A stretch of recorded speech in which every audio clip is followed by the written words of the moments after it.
En el mundo actual vivimos con más de 2.000 millones de musulmanes, una cifra totalmente descabellada donde ya se han hecho predicciones de que en 2050 el Islam será la religión más grande de todo el planeta.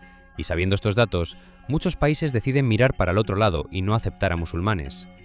En este vídeo vamos a ver cuáles son estos 10 países que no quieren a ningún musulmán y las verdaderas razones de por qué estos individuos son tan rechazados en muchísimos países.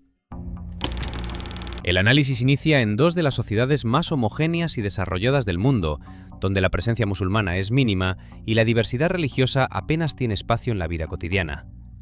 Corea del Sur y Japón construyen su identidad moderna sobre estabilidad, innovación y cohesión cultural, pero esta cohesión también genera un contexto en el que las minorías religiosas, especialmente las musulmanas, son prácticamente invisibles. La falta de convivencia directa abre paso al conflicto. Estereotipos importados desde medios internacionales se instalan como verdades, moldeando la percepción pública sin una base empírica real.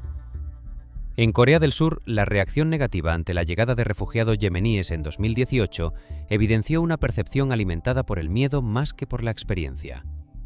Japón, con su política migratoria extremadamente restrictiva, reduce aún más las oportunidades de interacción, lo que perpetúa imaginarios colectivos basados en distancia, no en conocimiento. Este contexto demuestra cómo sociedades avanzadas pueden mantener temores profundos sin tener contacto real con aquello que rechazan. La homogeneidad cultural se convierte entonces en un terreno fértil para la desconfianza. Por lo tanto, los prejuicios se normalizan y condicionan la forma en que estos países responden a cualquier posibilidad de mayor diversidad religiosa. El escenario cambia drásticamente al pasar a países donde el rechazo hacia los musulmanes no es silencioso ni simbólico, sino directo, estructural y sistemático. En Myanmar, la minoría rohingya ha enfrentado durante décadas un entramado de discriminación institucional que se manifiesta en la negación de la ciudadanía, restricciones severas a la movilidad y limitaciones al acceso a educación y servicios básicos. Estas dinámicas históricas de exclusión culminaron en las operaciones militares de 2016 y 2017, caracterizadas por informes de asesinatos, incendios de aldeas y persecuciones masivas, hechos que provocaron el desplazamiento de más de 700.000 personas hacia Bangladesh. El conflicto no surge de una supuesta falta de convivencia intercomunitaria, sino de una estructura estatal que legitima la exclusión, alimenta discursos nacionalistas que presentan a los rohingya como una amenaza interna y permite que la violencia se ejerza con impunidad. No sorprende, por tanto, que la comunidad internacional haya descrito estos hechos como posibles actos de limpieza étnica e incluso crímenes contra la humanidad, lo que ilustra la gravedad y la sistematicidad del contexto. En China, la situación adquiere una forma diferente, aunque no menos preocupante. En la región de Xinjiang, la población uigur y otros grupos musulmanes enfrentan un sistema de vigilancia omnipresente, apoyado en tecnologías avanzadas de reconocimiento facial, análisis de datos y control digital. A ello se suman restricciones a prácticas religiosas cotidianas, como el ayuno durante el Ramadán, el uso de vestimenta tradicional o la enseñanza del idioma uigur, junto con campañas de reeducación que implican detenciones en instalaciones oficialmente descritas como centros de formación profesional. Aunque el discurso estatal sostiene que estas medidas tienen como objetivo combatir el extremismo y garantizar la seguridad nacional, su alcance desproporcionado va mucho más allá de la prevención del terrorismo. Se convierten en la práctica en herramientas de control cultural, político y religioso que transforman profundamente la vida de millones de personas y generan una homogeneización forzada que tiene repercusiones duraderas en la identidad y la cohesión de estas comunidades. El contexto de Europa Central revela sociedades que, pese a su integración en la Unión Europea, mantienen una fuerte resistencia cultural hacia la inmigración musulmana. En Polonia y República Checa, la presencia musulmana es mínima, pero el rechazo social es notablemente alto, impulsado por discursos políticos que vinculan al Islam con inseguridad o terrorismo. En Polonia, el ascenso de partidos nacionalistas ha alimentado un clima donde los refugiados de origen musulmán son presentados como una amenaza, mientras los refugiados ucranianos reciben apoyo masivo. Esta contradicción genera un conflicto que evidencia un criterio selectivo basado en percepciones culturales más que en necesidades humanitarias. En República Checa, el rechazo se expresa en encuestas donde alrededor de 2/3 de la población se oponen firmemente a recibir refugiados musulmanes. El contexto muestra la influencia de campañas políticas y mediáticas que amplifican temores y presentan al Islam como incompatible con la identidad nacional. El conflicto surge cuando estas narrativas modelan políticas públicas restrictivas, pero la ausencia de convivencia real limita la posibilidad de desmontar prejuicios. Por lo tanto, estas sociedades construyen oposición no desde la experiencia, sino desde imaginarios colectivos que priorizan la homogeneidad cultural. Hungría y Eslovaquia representan un nivel distinto de resistencia, uno donde el nacionalismo no solo nace de la sociedad, sino que se integra directamente en la arquitectura del Estado. En Hungría, el gobierno ha impulsado de manera abierta campañas que asocian la inmigración musulmana con terrorismo, caos social y pérdida de identidad cultural. Este contexto no es accidental, forma parte de una estrategia política diseñada para consolidar apoyo interno mediante la construcción de un enemigo externo. El conflicto aparece cuando esta retórica estatal se convierte en políticas concretas que rechazan cuotas de refugiados propuestas por la Unión Europea y refuerzan una postura cerrada ante cualquier flujo migratorio de origen musulmán. Eslovaquia sigue una línea similar, aunque desde una narrativa diferente. Un país históricamente católico donde el Islam es percibido como culturalmente incompatible. La crisis de refugiados de 2015 profundizó este sentimiento, creando un ambiente donde líderes políticos declararon abiertamente su negativa a aceptar refugiados musulmanes. El contexto revela que estas posturas no se basan en experiencias de integración fallida, pero sí en discursos que alimentan el temor identitario. Por lo tanto, el nacionalismo institucional en ambos países transforma la política migratoria en un símbolo de defensa cultural más que en una herramienta humanitaria o económica. El contexto religioso y étnico de Rusia es diverso, especialmente en regiones como el Cáucaso Norte, donde el Islam forma parte de la identidad histórica de repúblicas como Chechenia, Dagestán e Ingusetia. Sin embargo, fuera de esas zonas, la percepción social cambia drásticamente. En las grandes ciudades, donde la población musulmana ha crecido por migración interna y llegada de trabajadores de Asia Central, surge un conflicto arraigado en discursos que vinculan al Islam con extremismo o inseguridad. Este conflicto se intensificó tras episodios violentos de las décadas de 1990 y 2000 que dejaron una huella profunda en la memoria pública. El contexto posterior estuvo marcado por políticas de control más estrictas y la expansión de dispositivos de seguridad, especialmente en áreas con población musulmana significativa. Estas medidas se justifican oficialmente por la necesidad de mantener estabilidad, pero también refuerzan percepciones que equiparan prácticas religiosas ordinarias con riesgo potencial.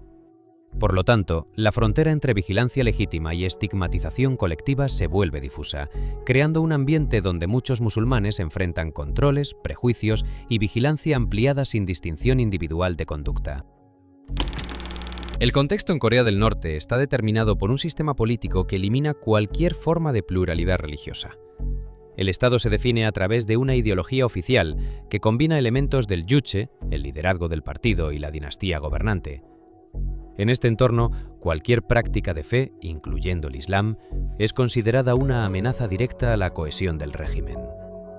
El conflicto no surge de tensiones sociales con minorías religiosas, dado que éstas prácticamente no existen, sino de una estructura estatal que considera toda creencia como una forma de disidencia. Informes internacionales señalan que el país mantiene un control absoluto sobre la expresión religiosa y aplica castigos severos a quienes practican creencias no autorizadas. El contexto se agrava por la falta de acceso a información independiente y por la vigilancia constante.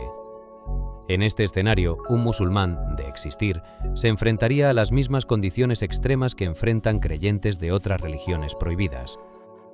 La ausencia de libertad religiosa se refuerza mediante sanciones, reeducación y control ideológico, pero este control no se limita a lo doctrinal. Abarca la vida cotidiana, las relaciones personales y cualquier forma de organización que escape al poder del Estado. Por lo tanto, Corea del Norte representa el grado más extremo de hostilidad, donde no solo se rechaza una religión, sino la idea misma de la libertad espiritual. El contexto internacional revela un patrón complejo donde múltiples países con historias, sistemas políticos y niveles de desarrollo diferentes coinciden en mantener algún nivel de hostilidad hacia las comunidades musulmanas. Este fenómeno no surge de una única causa, sino de la convergencia de factores culturales, históricos, políticos y de seguridad que se manifiestan de manera particular en cada región. El conflicto aparece cuando estos factores se entrelazan y crean narrativas que presentan al Islam como un elemento ajeno o amenazante, incluso en lugares donde la presencia musulmana es mínima o inexistente. En sociedades homogéneas como Corea del Sur y Japón, la falta de convivencia real alimenta estereotipos importados desde fuera, lo que evidencia cómo la distancia cultural puede transformarse en desconfianza sin que exista interacción directa. En países como Polonia, República Checa, Hungría y Eslovaquia, el contexto político desempeña un papel central. Discursos nacionalistas y campañas de desinformación refuerzan percepciones negativas del Islam, generando un conflicto donde la identidad nacional se construye en oposición a minorías religiosas que apenas están presentes. En estos casos, la hostilidad se manifiesta más en el plano simbólico que en el social, pero puede traducirse en políticas restrictivas y en el rechazo a recibir refugiados. En otros contextos, como Myanmar, China o Corea del Norte, el conflicto adquiere una dimensión estructural, donde las prácticas religiosas musulmanas son vigiladas, restringidas o directamente perseguidas. Myanmar enfrenta denuncias internacionales por expulsiones masivas y violencia sistemática contra la comunidad rohingya. China emplea un aparato tecnológico y administrativo que limita la libertad religiosa en Xinjiang, afectando a millones de uigures mediante vigilancia, detenciones y restricciones culturales. Corea del Norte, por su parte, elimina toda forma de práctica religiosa como parte de su modelo estatal, lo que convierte al Islam, al igual que cualquier otra fe, en un elemento incompatible con la ideología oficial.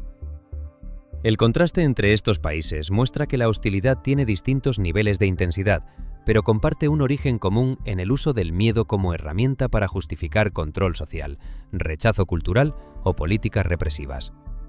Por lo tanto, el mapa global del miedo al Islam se construye a partir de realidades que van desde la percepción social hasta la persecución institucional, revelando un fenómeno transnacional, donde la religión se convierte en un indicador de diferencia que algunos gobiernos o sociedades interpretan como amenaza. El recorrido por estos 10 países evidencia que el rechazo hacia los musulmanes adopta formas diversas, desde la distancia cultural hasta la persecución abierta, y que esta hostilidad se sostiene en narrativas que moldean percepciones y justifican políticas restrictivas. Aunque los contextos difieren y la intensidad varía, también existen espacios donde la convivencia y el entendimiento han logrado generar avances, recordando que las sociedades pueden transformar sus temores en oportunidades de diálogo. La comprensión de estas dinámicas exige reconocer tanto las causas profundas como las consecuencias humanas, integrando una mirada equilibrada que permita analizar cada caso sin caer en simplificaciones. La reflexión final nos invita a cuestionar cómo se construyen los discursos sobre la diferencia y qué papel juega cada sociedad en la reproducción o superación de esos relatos. En última instancia, la manera en que un país trata a sus minorías religiosas se convierte en un espejo que revela su madurez democrática, su capacidad de empatía y su compromiso con la diversidad. Y ahora es tu turno. Dime por los comentarios tu opinión más sincera. ¿Estás a favor de estos países? ¿Crees que lo que hacen es ético y correcto? Suscríbete y nos vemos en la próxima.